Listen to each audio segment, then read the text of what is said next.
4,000 years, more than 40 centuries of wars, miracles, betrayals, and empires that were born and turned to dust.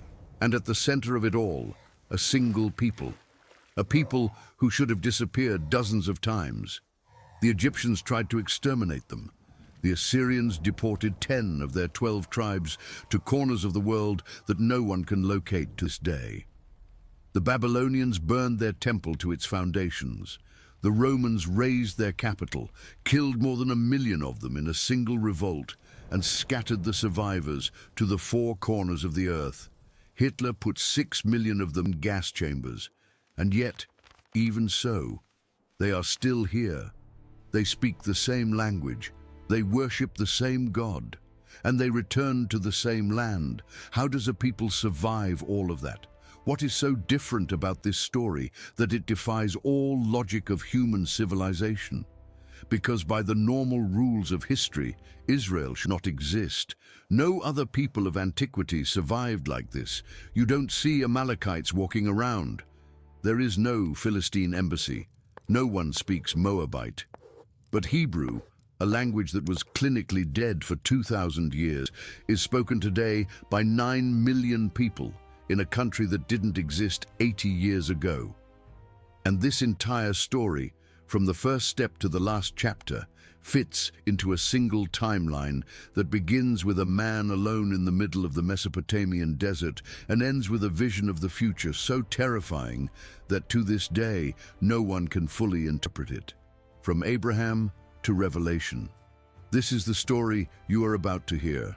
It all begins around 2000 BC, and it starts in the most unlikely place possible, not on a sacred mountain, not in a mystical cave. It begins in one of the most sophisticated and pagan cities of the ancient world, Ur of the Chaldeans, a metropolis in southern Mesopotamia where Iraq is located today. Ur had paved streets, irrigation systems, schools where mathematics was taught on clay tablets, and a ziggurat, a temple tower, dedicated to the moon god Nana, which dominated the city skyline like a brick skyscraper. We are talking about a city with about 65,000 inhabitants at a time when most of humanity lived in mud villages. And it is in this city, in the midst of this culture, that a man named Abram lives. He is not a prophet. He is not a priest. The biblical text does not say he was especially holy or righteous. Joshua 24:2 is brutally honest.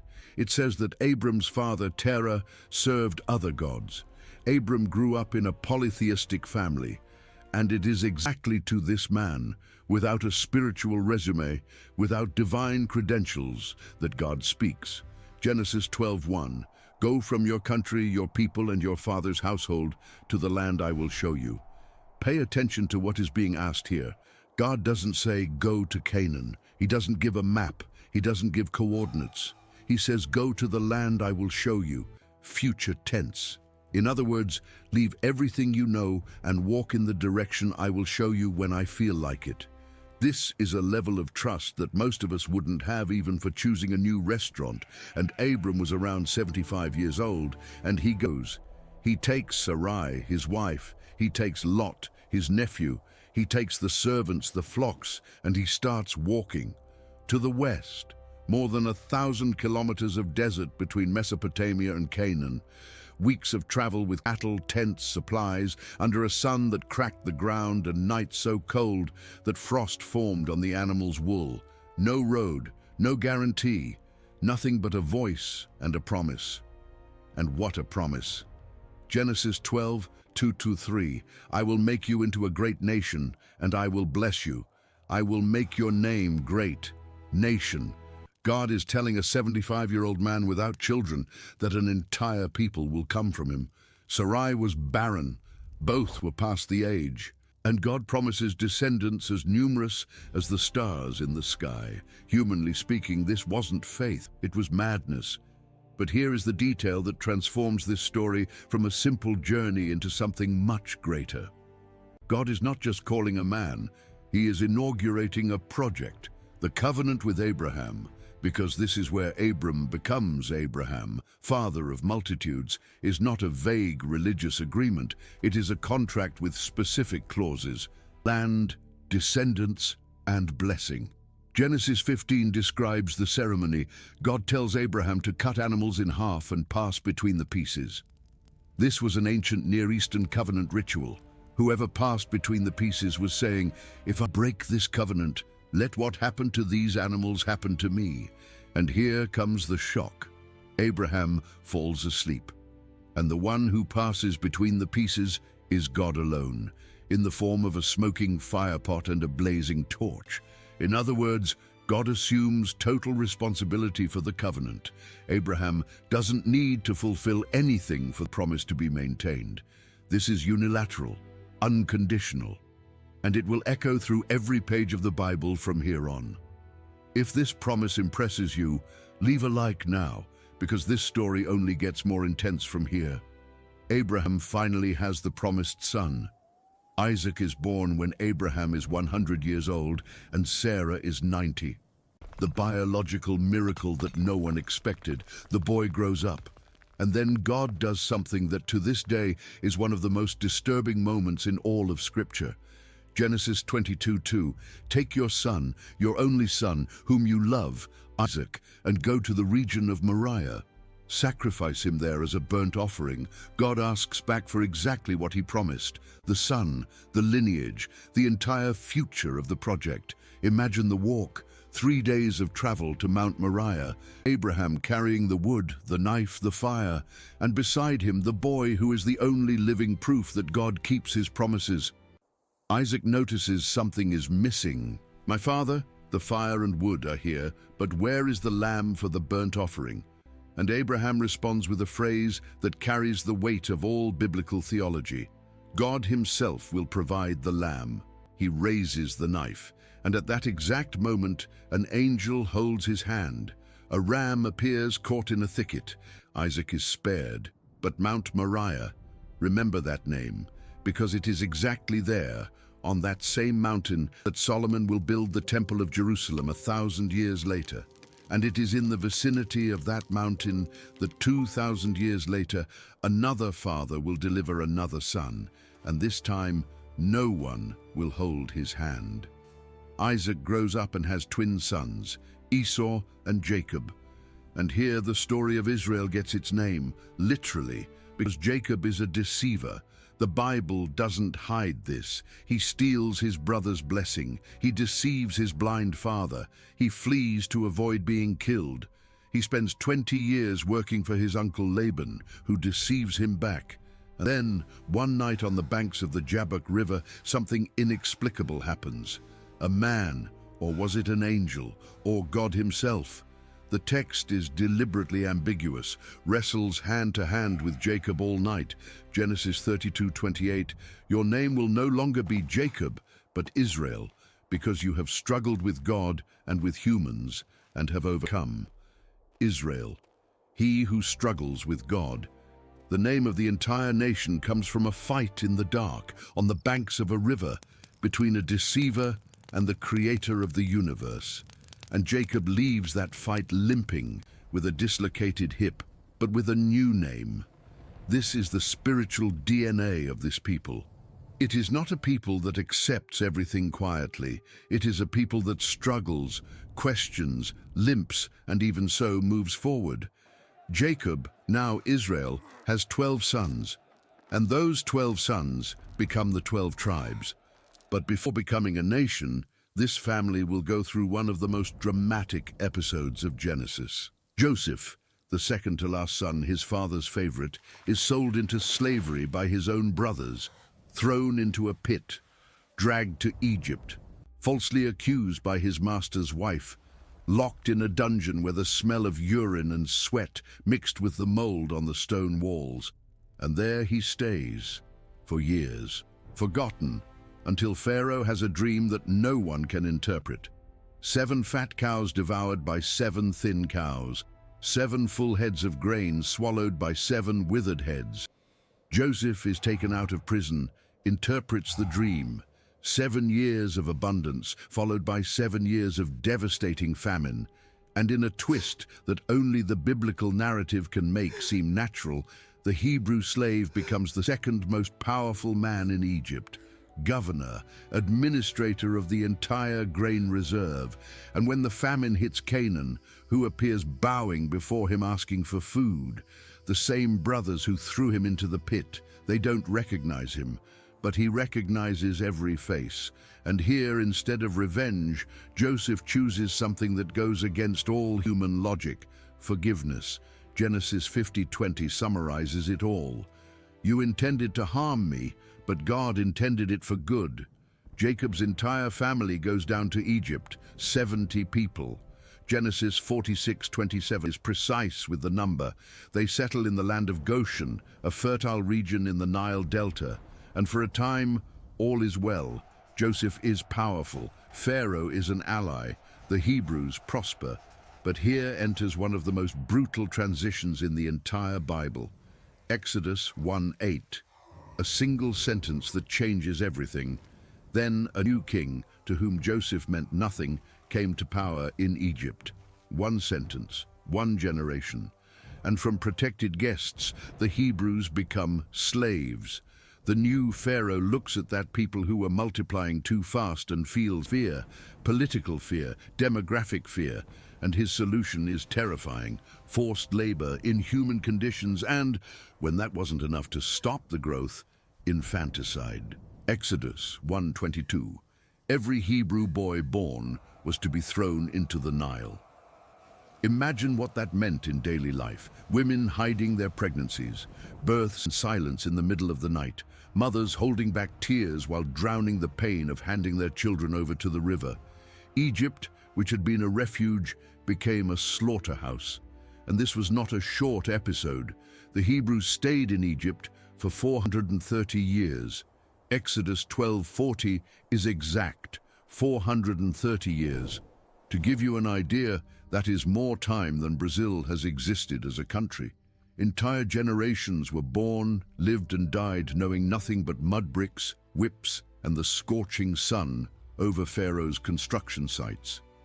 And it is in the midst of this horror that a mother places her baby in a papyrus basket coated with tar and pitch and sets it adrift on the Nile, not to kill him, but in a desperate gamble that the current would take him somewhere safe. Pharaoh's daughter finds the basket. The baby is crying, and she, the Egyptian princess, decides to raise him as her own. The name? Moses, drawn out of the water. If you believe that God writes history in the most unlikely details, comment, God is sovereign. Because think about the absurdity of this scene. Pharaoh orders all Hebrew babies to die in the Nile, and the Nile gives back exactly one, straight into Pharaoh's palace. The instrument of death becomes an instrument of salvation. The river that should have been a tomb becomes a cradle. And the boy who should have died as a slave will grow up as a prince with access to the best military, political, and administrative education in the ancient world. Acts 7:22 says that Moses was educated in all the wisdom of the Egyptians and was powerful in speech and action. But Moses, at 40 years old, makes a mistake that changes his life. He sees an Egyptian beating a Hebrew and kills the Egyptian. The crime is discovered, and the prince of Egypt flees to the desert of Midian, where he spends the next 40 years tending sheep. 40 years, from general to shepherd, from a palace of marble and gold to goatskin tents in the middle of nowhere. Moses, at 80 years old, probably thought his story was over, that he would be just a footnote, the Hebrew who almost was someone, and then a bush catches fire and does not burn. Exodus 3. Moses approaches, and from the midst of the flames, a voice. I am the God of your father, the God of Abraham, the God of Isaac, and the God of Jacob. The same God, the same promise. 430 years of silence, and now, in that burning bush in the middle of the desert, the project restarts. I have indeed seen the misery of my people. I have come down to rescue them, and I am sending you. Moses tries to refuse. He stammers. He says he doesn't know how to speak. He asks God to send someone else. But God doesn't take no for an answer, and here begins the most spectacular confrontation between the divine and the human that the ancient world has ever seen. The 10 plagues of Egypt were not random punishments. Each plague directly attacked an Egyptian god. The water of the Nile turns to blood, a direct attack on Hapi, the god of the Nile. The frogs, Heket, the goddess with the head of a frog. The darkness, Ra, the sun god, the supreme deity of Egypt, simply switched off for 3 days. What God was doing was not just liberating a people, he was dismantling, piece by piece, the entire religious system of Egypt, showing that every god Pharaoh worshipped was powerless before the God of a bunch of slaves. And the 10th plague, the death of the firstborn. On that night, the Hebrews receive a strange instruction: kill a lamb, put the blood on the doorframes, and wait inside the house. The angel of death passes through all the land of Egypt. Every firstborn dies, from the son of Pharaoh on the throne to the son of the prisoner in the dungeon. But where there was blood on the doorframe, death passed over. In Hebrew, Pesach, Passover, to pass over. That same night, Pharaoh sends the Hebrews away. Exodus 12:37, 600,000 men on foot, besides women and children. Scholars estimate somewhere between 2 and 3 million people leaving Egypt at once. The largest mass escape in ancient history. No logistics, no planning. An entire nation walking into the desert with bread that didn't have time to rise and the promise of a land that none of them had ever seen. And when Pharaoh changes his mind and sends his 600 war chariots after them, the people find themselves cornered between the greatest army in the world and the Red Sea. No way out, no weapons, no chance by any human calculation. Moses raises his staff, the waters open, and 2 million people cross the seabed on dry land. When the Egyptians try to follow, the waters return. Exodus 14:28. Not one of them survived. This scene is the founding moment of Israel. Everything that comes after, the law, the temple, the kings, the prophets, the exile, the restoration, everything is anchored in this moment. The moment when a people of slaves walks through the bottom of the sea and comes out the other side free. It is the event that Jews have celebrated for over 3,000 years without interruption. And it is from here that history really begins to accelerate, because God didn't take these people out of Egypt for a walk. He took them out to lead them to a mountain in the middle of the desert where something would happen that would change human civilization forever. Except that between freedom and the promise, there was a desert. And what happened in that desert revealed something about human nature that is as true today as it was 3,500 years ago. 3 months after crossing the Red Sea, the Hebrews arrive at the foot of Mount Sinai. And what happens there has no parallel in any other religious tradition of the ancient world. Exodus 19 describes the scene. The entire mountain trembles. A thick, dark cloud covers the peak. Lightning bolts cut through the sky. Thunder so loud that the ground vibrates underfoot. And then, a sound. The text says the blast of a trumpet that starts low and grows louder and louder until the whole people recoiled in terror. It was not a natural phenomenon. It was not a storm. It was the physical, tangible presence of the Creator God descending onto a mountain in the middle of the Sinai desert. And it is in this setting, smoke, fire, the earth shaking, that God delivers to Moses the tablets of the law. The 10 Commandments, 10 phrases that would fit on a single page of a notebook, and that became the moral foundation for half of human civilization. You shall not murder. You shall not steal. You shall not commit adultery. You shall not give false testimony. You recognize these phrases because they are inscribed in the legal DNA of the West. The civil code of practically every democratic country on earth has roots in those words engraved in stone 3,500 years ago, on a mountain where no one lived. But the law was not just the 10 Commandments. The complete package, what the Jews call the Torah, contains 613 commandments, rules about diet, hygiene, social justice, property, marriage, worship, agriculture. Leviticus and Deuteronomy go into details that seem obsessive to the modern reader. How to treat leprosy, what to do with an ox that gores a neighbor, when to plant, and when to let the land rest. It sounds like divine bureaucracy until you understand what was happening. Those people had just come out of 430 years of slavery. They had no government. They had no constitution. They had no identity beyond shared suffering. And God, at Sinai, is building a nation from scratch.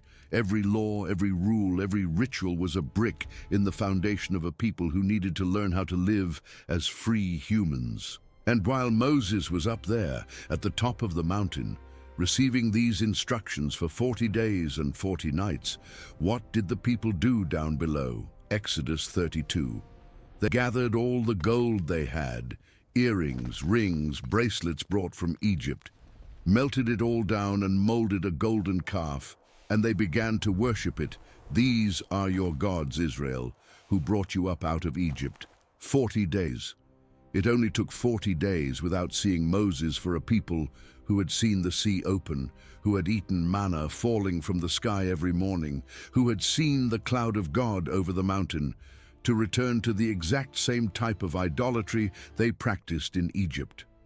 When Moses comes down and sees that, he breaks the tablets of the law.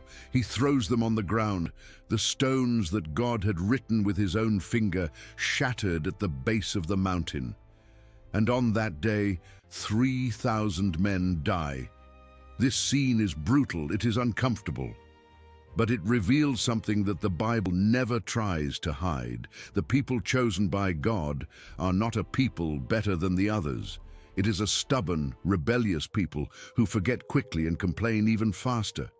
And this pattern, blessing, disobedience, consequence, restoration, will repeat like a metronome throughout the history that follows. God could have ended everything right there. The text says he considered it. Exodus 32:10. Now leave me alone so that my anger may burn against them and that I may destroy them. But Moses intercedes. He argues. He reminds God of the promise made to Abraham, and God relents. The Hebrew word is nacham, which means something closer to changing course, and the project continues. New tablets are carved, the tabernacle is built, an elaborate tent with linen curtains, acacia poles overlaid with gold, a bronze altar, and at the center of it all, the Ark of the Covenant, the most sacred object in Jewish history, containing the tablets of the law. The presence of God dwells there, visible as a pillar of cloud during the day and a pillar of fire at night. When the cloud moved, the people marched. When the cloud stopped, the people camped. 2 million people in the desert following a cloud. And then comes the decisive moment. Numbers chapter 13. The people are at the border of Canaan, the promised land. It is right there, just ahead. Moses sends 12 spies to scout the land. They spend 40 days exploring. They return with grapes so large that it takes 2 people to carry a cluster on a pole. The land was everything God had promised. Fertile, rich, abundant. But 10 of the 12 spies panic. There are giants there, fortified cities. We seemed like grasshoppers in our own eyes. And people believed the 10, not the 2, Joshua and Caleb, who said, if the Lord is pleased with us, he will lead us into that land. Fear conquered faith, and the consequence is devastating. Numbers 14:34. For 40 years, 1 year for each of the 40 days you explored the land, you will suffer for your sins. 40 years wandering in the desert, a slow death sentence. That entire generation, every adult who had come out of Egypt, who had seen the plagues, who had crossed the sea, would die in the desert without setting foot in the promised land. Except for 2, Joshua and Caleb, the only ones who believed. And there, in the desert, an entire generation dies, including Moses himself. Deuteronomy 34 tells of his final moments. God takes him to the top of Mount Nebo on the eastern bank of the Jordan River and shows him the entire land, from north to south, from the Jordan to the Mediterranean. This is the land I promised on oath to Abraham, Isaac, and Jacob. I have let you see it with your eyes, but you will not cross over into it. Moses sees it, but he does not enter. The man who faced Pharaoh, who opened the sea, who received the law of God face to face, dies there a few kilometers from the destination, looking from afar at everything that was promised.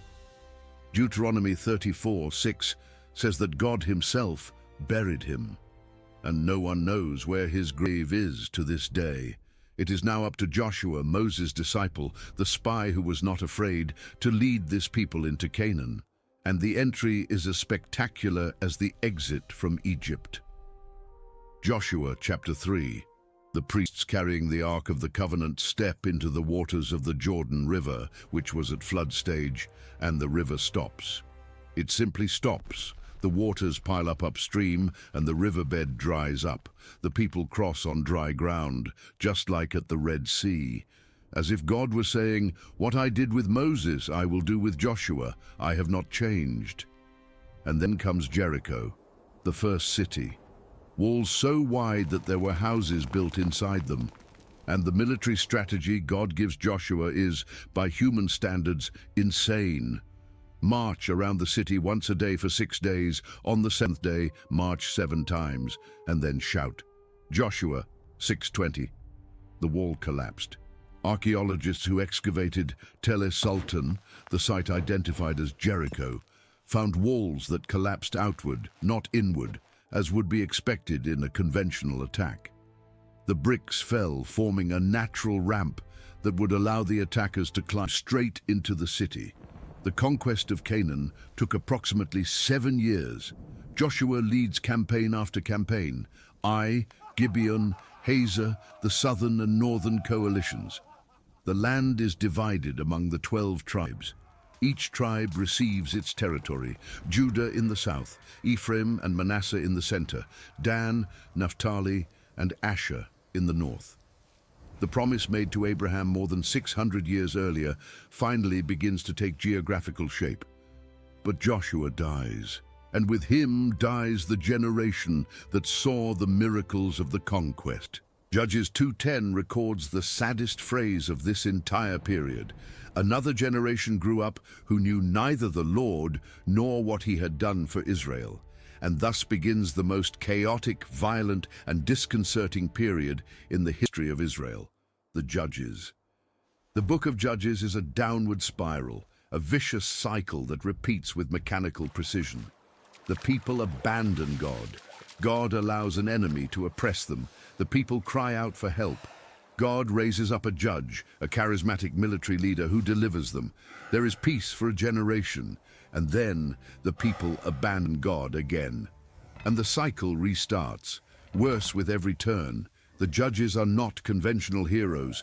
Ehud is a left-handed assassin who plunges a dagger into the belly of a king so fat that the fat closes over the blade. Deborah is a prophetess who leads Israel into war when no man has the courage to go. Gideon starts with an army of 32,000, and God orders it reduced to 300, so that no one thinks the victory was human. Jephthah makes a thoughtless vow that costs him his own daughter. And Samson, the most famous of all, is a man of supernatural strength and disastrous character who wastes his calling chasing Philistine women and ends up blind, chained, grinding grain like an animal before bringing down the temple of Dagon upon himself and 3,000 Philistines. The last sentence of the book of Judges summarizes it all. Judges 21:25. In those days, Israel had no king. Everyone did as they saw fit. It is the portrait of a nation in moral collapse, without central leadership, without unity, each tribe looking out for itself. And it is in this vacuum that the people make the request that changes everything. 1 Samuel chapter 8.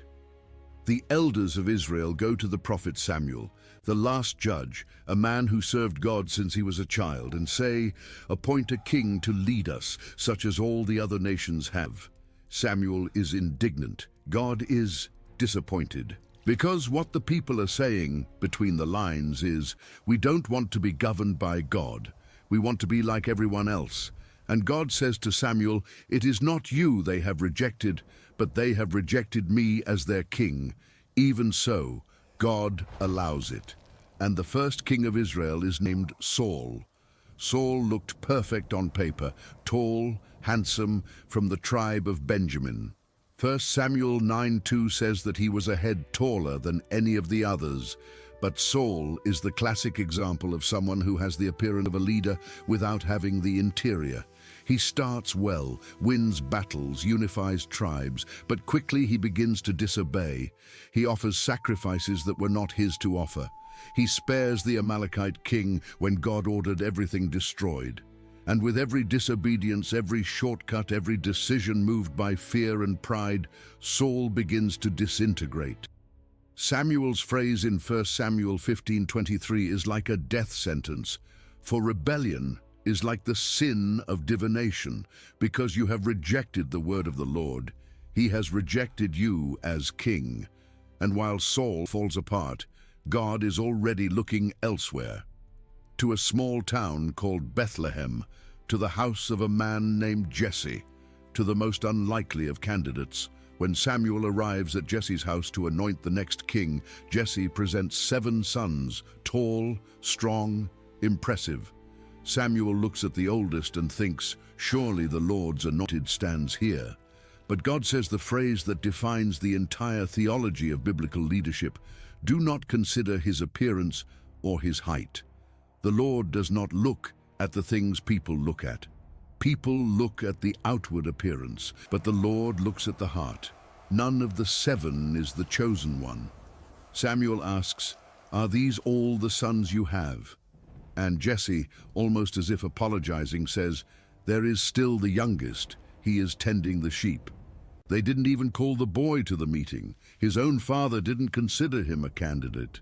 David arrives from the field smelling like sheep, with calloused hands and a sunburned face.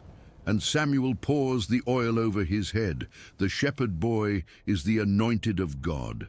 And then comes the scene that even those who have never opened a Bible know. The Valley of Elah, the Philistines on one side, Israel on the other, and between the two armies, a giant, Goliath of Gath. 1 Samuel 17 gives the measurements: 6 cubits and a span, somewhere between 9 feet 6 inches and 10 feet tall. His armor weighed 5,000 shekels of bronze, about 125 pounds. Just the tip of his spear weighed 15 pounds. For 40 days, this man came out morning and evening and challenged Israel. And for 40 days, no one moved, not even the king. And who steps forward? The boy who wasn't even called to the meeting in Bethlehem. Without armor, without a sword, with 5 smooth stones from the stream and a shepherd's sling. Saul tries to put his armor on David. It doesn't work, it doesn't fit. And perhaps that is the point. The armor of the old system does not fit what God is doing anew. The stone hits Goliath in the forehead. The giant falls face down on the ground. And that shepherd boy becomes the greatest king Israel has ever known. But David's rise is not immediate. Saul goes mad with jealousy. He tries to kill David with a spear twice. David flees. He lives as a fugitive in the desert of Judah, hiding in caves, leading a band of 400 men who were in debt, distressed, and discontented, the outcasts of Israel. And it is in those years of flight, in those cold nights inside caves, where the darkness was so thick you couldn't see your own hand, that David writes the deepest psalms of the Bible. "The Lord is my shepherd, I lack nothing." Psalm 23 was not written in a palace. It was written by a man who slept on a stone floor with a price on his head. Saul dies in battle on Mount Gilboa, falling on his own sword after being wounded by Philistine archers. And David finally takes the throne, first over Judah in Hebron, then over all Israel. and his first great decision as a unified king is a stroke of political and spiritual genius that will define the history of the world. He conquers Jerusalem. Jerusalem was a Jebusite fortress nestled between valleys, in a position so high and so well defended that its inhabitants mocked David. Even the blind and the lame can ward you off. 2 Samuel 5-6. But David takes the city through a water tunnel, a vertical shaft that his men climbed from the inside, and transforms that pagan fortress into the eternal capital of Israel, the city of David. Then he brings the Ark of the Covenant to Jerusalem with such joy that he himself dances before it in the street, wearing only a linen ephod, while the people shout and the trumpets sound. And it is here that God makes to David the second great unconditional promise of the Bible.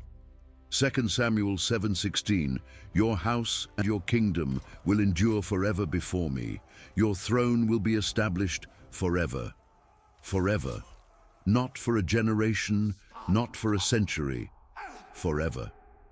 This promise, the Davidic covenant, is the track upon which all of Israel's messianic expectations will run for the next 1,000 years. Every prophet who speaks of a future Savior will point to this promise. Every Jew who waits for a Messiah will wait for a son of David. But David, the man after God's own heart, is also the man who, one afternoon in Jerusalem, looks from the palace roof and sees a woman bathing. Bathsheba, wife of Uriah, one of his most loyal soldiers, who at that moment was on the front lines risking his life for the king. David calls her, sleeps with her, she becomes pregnant, and when the attempt to cover it up fails, David orders Uriah to be placed at the front of the most dangerous battle, and then has the support withdrawn. Uriah dies, and David marries Bathsheba as if nothing had happened. The prophet Nathan goes to David and tells a parable about a rich man who steals a poor man's only lamb. David is enraged. The man who did this deserves to die. And Nathan strikes, "You are the man." 2 Samuel 12:7. The Bible does not protect its heroes. The greatest king of Israel is exposed as an adulterer and a murderer in his own scriptures, and the consequences haunt the house of David for the rest of his days. The child dies, Amnon violates Tamar, Absalom revolts and tries to take the throne. The sword never departs from the house of David. David dies old and passes the throne to Solomon, his son, with Bathsheba. And Solomon begins with something extraordinary. When God appears and says, "Ask for whatever you want," Solomon does not ask for wealth, nor power, nor victory. He asks for wisdom. 1 Kings 3:9, "Give your servant a discerning heart to govern your people." And God, impressed by the request, gives him everything, wisdom and wealth and glory. And it is Solomon who finally builds what David dreamed of, the Temple of Jerusalem. 7 years of construction. 1 Kings 6 details the dimensions: 60 cubits long, 20 wide, 30 high, about 90 feet by 30 by 45. The inner walls lined with cedar from Lebanon. The cedar covered with pure gold. The Holy of Holies, the innermost room where the ark would stay, was a perfect cube of gold. Cherubim 15 feet high with open wings touching the walls, 183,000 workers. And when the ark is finally placed in the Holy of Holies, 1 Kings 8:10-11 describes what happens. The cloud filled the temple of the Lord, and the priests could not perform their service because of the cloud, for the glory of the Lord filled his temple. The promise made in the Sinai desert, "I will dwell among the Israelites," now had an address: stone, cedar, and gold, Jerusalem. But Solomon, the wisest man who ever lived, makes the oldest mistake in the world. 1 Kings 11:1-3, 700 wives and 300 concubines, princesses of pagan nations, Moabites, Ammonites, Edomites, Sidonians, Hittites, political marriages, diplomatic alliances sealed with rings and beds, and these women brought their gods. And Solomon in his old age, his heart was not fully devoted to the Lord his God, as the heart of David his father had been. The builder of the temple ends up burning incense to Ashtoreth and Moloch. The man who asked for wisdom dies a fool, and the consequence is immediate. God announces the kingdom will be torn away, not during Solomon's life, for the sake of David, but in the reign of his son. And that is exactly what happens. Rehoboam, Solomon's son, takes the throne. The northern tribes ask for relief from Solomon's brutal taxes. The old advisors say, lighten the load. The young advisors say, increase it. Rehoboam listens to the young men, and he says to the people, with an arrogance that would echo for centuries, my father scourged you with whips. I will scourge you with scorpions. 10 tribes rebel. The kingdom splits in half. Israel in the north, with its capital in Samaria, Judah in the south, with its capital in Jerusalem. They would never be reunited. God's project, one nation, one people, one land, was fractured. And from here, history accelerates toward disaster with a speed that no prophet could slow down. The northern kingdom, Israel, starts poorly and never improves. Jeroboam, the first king, is afraid that the people will keep going up to Jerusalem to worship at the temple. If they go to Jerusalem, he thought, their hearts will return to the house of David, and his solution is as predictable as it is catastrophic. 1 Kings 12:28. He makes 2 golden calves, one in Dan in the far north, another in Bethel in the far south, and he says to the people, here are your gods, Israel, who brought you up out of Egypt. The same phrase, word for word. The same phrase the people used at Sinai when Aaron cast the calf while Moses was on the mountain. As if history had learned to walk in circles. And this decision by Jeroboam becomes the foundational sin of the northern kingdom. From then on, every king is measured by the same criterion. He walked in the ways of Jeroboam son of Nebat, who caused Israel to sin. 19 kings ruled the northern kingdom over 209 years. None received divine approval, not one. And it is in this setting of total corruption that the most dramatic prophets of the Bible rise. Elijah appears out of nowhere, no genealogy, no introduction, and announces to Ahab, the most wicked king of the north, married to Jezebel, the Phoenician princess who imported the worship of Baal into the heart of Israel. As the Lord, the God of Israel, lives, whom I serve, there will be neither dew nor rain in the next few years, except at my word. 3.5 years without a drop of rain, the earth cracked, the cattle dying, and then comes the confrontation on Mount Carmel, 1 Kings 18. Elijah against 450 prophets of Baal. One altar, one sacrifice, and a question that cuts like a razor. How long will you waver between 2 opinions? If the Lord is God, follow him, but if Baal is God, follow him. The prophets of Baal dance, shout, and slash themselves with knives from morning until afternoon. Nothing happens. Elijah orders the altar to be drenched with water, 3 times 12 jars, until the water filled the trench around it. And then he prays. A short prayer without theater. And fire falls from heaven. It doesn't just burn the sacrifice, it consumes the wood, the stones, the soil, and licks up the water in the trench. The people fall face down. The Lord, he is God. The Lord, he is God. But neither Elijah nor Elisha, who succeeded him with double his spirit and performed double the miracles, raised the dead, purified waters, healed Naaman the leprous Syrian general, nor the prophets Amos and Hosea, who pleaded for justice and repentance, could reverse the fall. The northern kingdom was a structure supported by idols, and idols support nothing. In 722 BC, the end arrives. Assyria, the most brutal empire of antiquity, famous for impaling prisoners, skinning them alive, and building pyramids of severed heads, invades Israel, Shalmaneser V besieges Samaria. The siege lasts 3 years. When the city falls, his successor Sargon II completes the destruction. 2 Kings 17:6.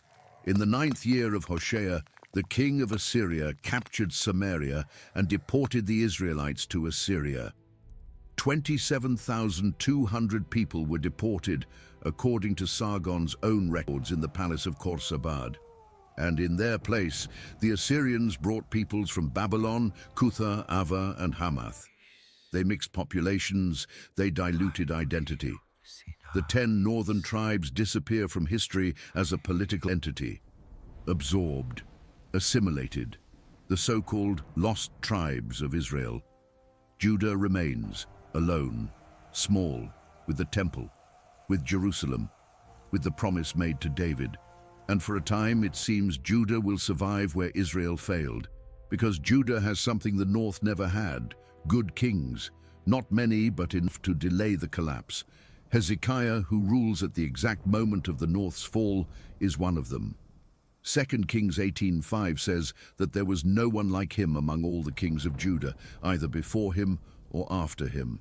When Sennacherib, the Syrian king, marches on Judah with 185,000 soldiers, besieges Jerusalem, and sends a letter blaspheming God, Hezekiah opens the letter in the temple, spreads it out before the Lord, and prays. That night, 2 Kings 19:35, the angel of the Lord went out and put to death 185,000 in the Assyrian camp. In the morning, only dead bodies. Sennacherib returns to Nineveh humiliated. And in the Assyrian annals, the Taylor prism, which exists to this day in the British Museum, Sennacherib boasts of having trapped Hezekiah like a bird in a cage. But he never says he took Jerusalem, because he didn't. After Hezekiah, however, comes Manasseh, his own son. And Manasseh rules for 55 years, the longest reign in Judah, and every one of those years is an atrocity. 2 Kings 21 is a catalogue of horrors. He rebuilt the pagan altars his father had demolished. He erected altars to Baal inside the temple. He placed an Asherah pole in the place reserved exclusively for the presence of God. He practiced sorcery, divination, and necromancy. And verse 16 says, he shed so much innocent blood that he filled Jerusalem from end to end. Jewish tradition states it was Manasseh who ordered the prophet Isaiah to be sawn in half, inside a hollow log. 55 years, more than half a century, systematically undoing everything his father had built. And 2 Kings 21:13 records the sentence, I will stretch over Jerusalem the measuring line used against Samaria and the plumb line used against the house of Ahab. What happened to the north will happen to the south. The only difference now is time. Josiah tries to reverse fate. The last good king. He takes the throne at 8 years old, and at 26 he orders the restoration of the temple. And during the work, the high priest Hilkiah finds something in the ruins, the book of the law. Probably Deuteronomy, or a large part of the Torah. It had been lost. The people of God had lost the scriptures of God. When they read the book before Josiah, the king tears his clothes, because he understands, reading the curses and the promises, the size of the abyss between what God asked and what the people did. Josiah leads the most radical reform in Judah's history.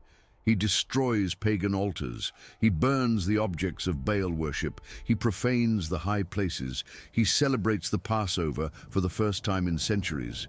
2 Kings 23:22 says that neither in the days of the judges was any such Passover observed, but it is too late.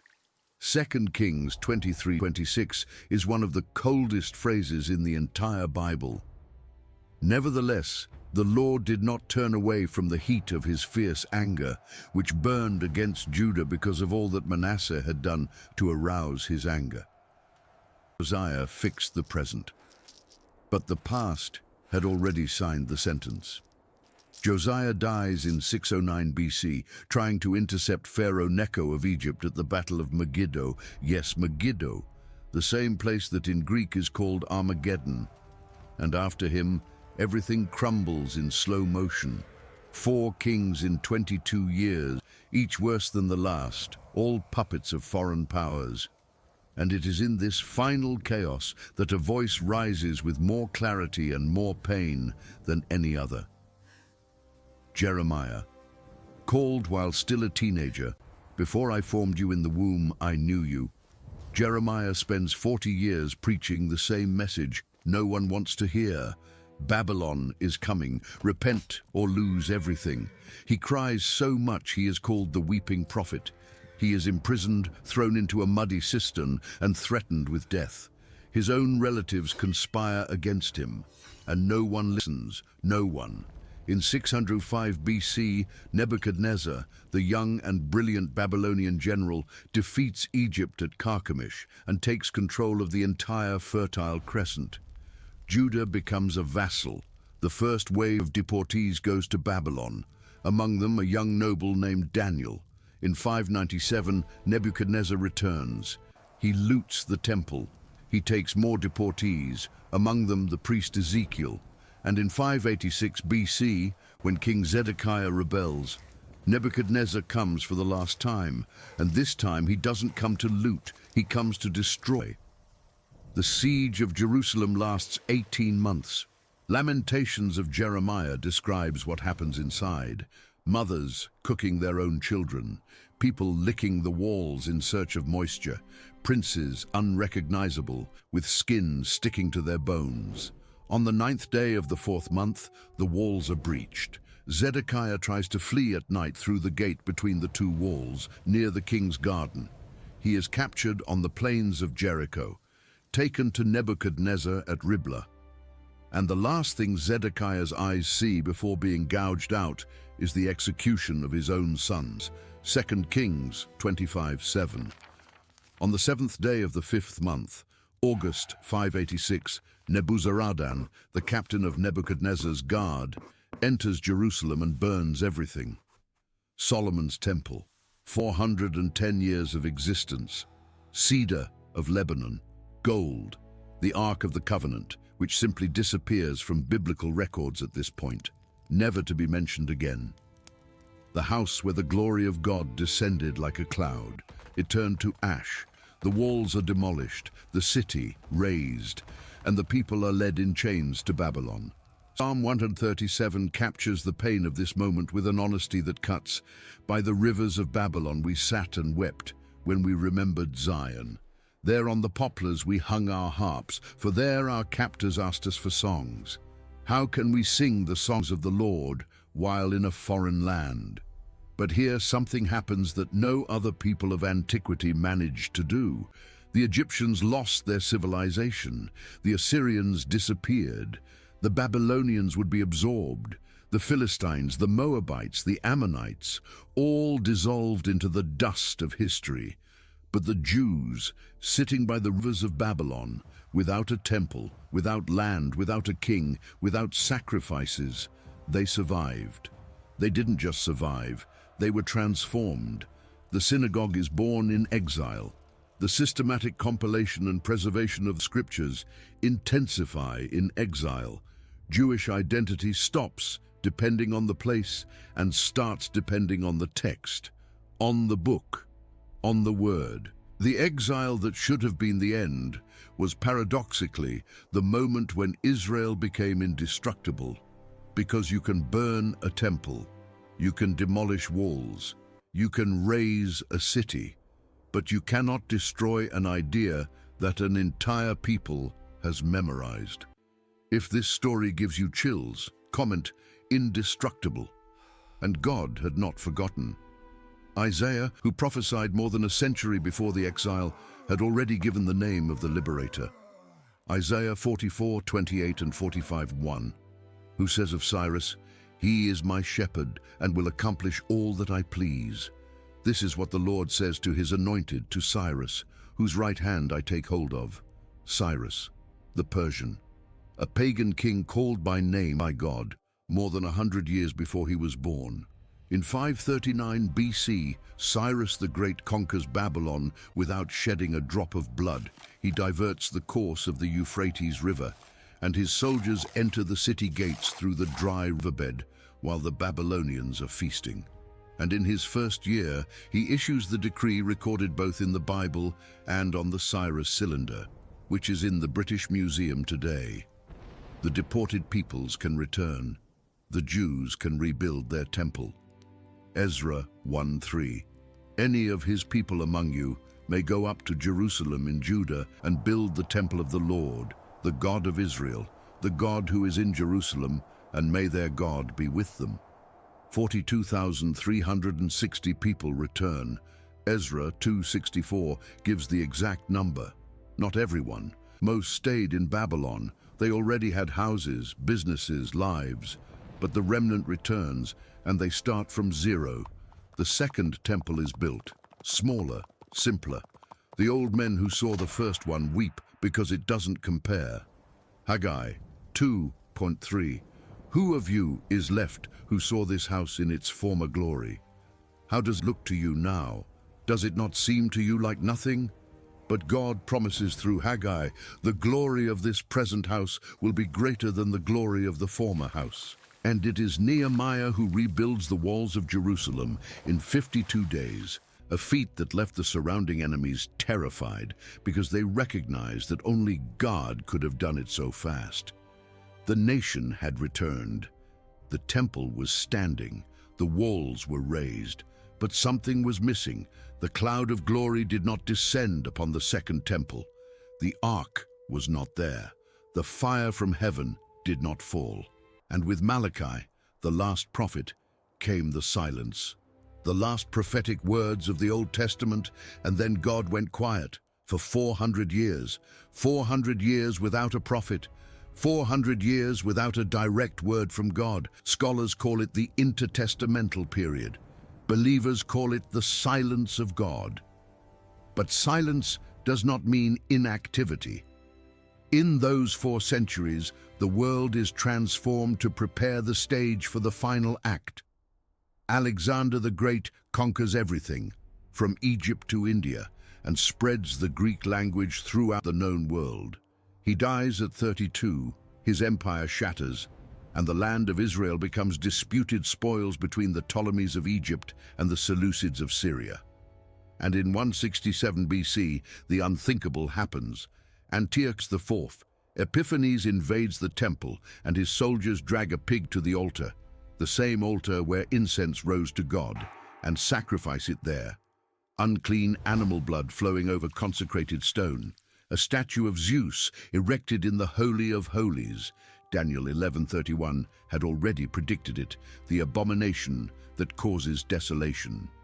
And from this profanation, the Maccabean revolt is born, a family of priests led by Judas Maccabeus, who, against all probability, defeat the Seleucid army and reconquer Jerusalem. The purification of the temple in 164 BC is celebrated to this day as Hanukkah. The Maccabees found the Hasmonean dynasty, and for a brief moment, Israel has independence again, for the first time since Babylon. But the Hasmoneans quickly become corrupt. Kings who were priests, priests who were generals, brothers who murdered brothers for the throne. And in 63 BC, when 2 Hasmonean brothers fight for power, one of them makes the fatal mistake of asking Rome for help. General Pompey marches on Jerusalem, enters the Holy of Holies, something only the high priest could do once a year, looks around and leaves. From that day on, Israel belongs to Rome. And in 37 BC, Rome places on the throne of Judea a man who was not Jewish, not loved, and not sane. Herod the Great, an Idumean by birth, descended from Esau, not Jacob. Herod rebuilds the temple on a scale that would make Solomon pale. The courtyard was so large, a soccer stadium could fit inside. But he rules by terror. He kills 3 of his own sons. He kills the wife he loved. Caesar Augustus is said to have remarked, "It is safer to be Herod's pig than Herod's son." And it is during the reign of this paranoid man, in a peripheral province of an empire that stretched from Britain to the Euphrates, on a random night of a year that historians place between 6 and 4 BC, that a Jewish teenager named Mary, in a stable in Bethlehem, the same little town David came from, gives birth to a boy. Lucas 2:7. And she gave birth to her firstborn, a son. She wrapped him in cloths and placed him in a manger, because there was no guest room available for them. Micah 5:2 had prophesied 700 years earlier, "But you, Bethlehem Ephrathah, though you are small among the clans of Judah, out of you will come for me one who will be ruler over Israel, whose origins are from of old, from ancient times." The promise made to Abraham, "In you all the families of the earth will be blessed." The promise made to David, "Your throne will be established forever." 2,000 years of history converge on a manger, on a newborn crying in the cold night of a town so small it almost doesn't appear on the map. This is the God of Israel. He doesn't arrive on a war horse, he arrives in a cradle of straw. And from that manger everything changes. 30 years in silence, and then 3 years that split history in half. A Galilean carpenter who walked with fishermen and tax collectors, who touched lepers, who stopped in the middle of a crowd to hear a blind man shout, who wept before a tomb and said, "I am the resurrection and the life," who entered Jerusalem riding a donkey, not a war horse, while the people spread cloaks and shouted Hosanna to the Son of David, and who, on a Friday, outside the walls of that same Jerusalem that David conquered, that Solomon filled with gold, that Nebuchadnezzar burned, and that Herod rebuilt, was nailed to a Roman cross between 2 thieves. The veil of the temple was torn from top to bottom. That veil that separated the Holy of Holies, the place where only the high priest entered, once a year, with animal blood, tore by itself. As if God were saying, "The separation is over."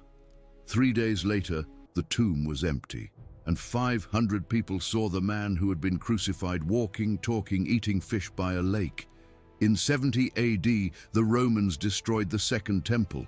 1 wall remained, a single western wall that stands to this day, where millions go to weep and pray every year. The Jews were scattered among all the nations of the earth, exactly as Moses had warned in Deuteronomy 28. Persecuted in every century. Inquisition, pogroms, Holocaust, 6 million. And in 1948, after 1,900 years without a homeland, the state of Israel is reborn in a single day. Exactly as Isaiah 66:8 asked, "Can a country be born in a day?" From Abraham to 1948. From a tent in the desert to a flag at the UN. 4,000 years, and the thread never broke. This is the story of Israel. It is not the story of a people who were good enough to deserve God's protection. It is the story of a God who made a promise and who kept it despite everything, despite disobedience, exile, fire, and blood. Because the promise never depended on the people. It depended on the one who promised. And if this story made sense to you, click on the next one appearing on your screen. I prepared it for those who made it this far.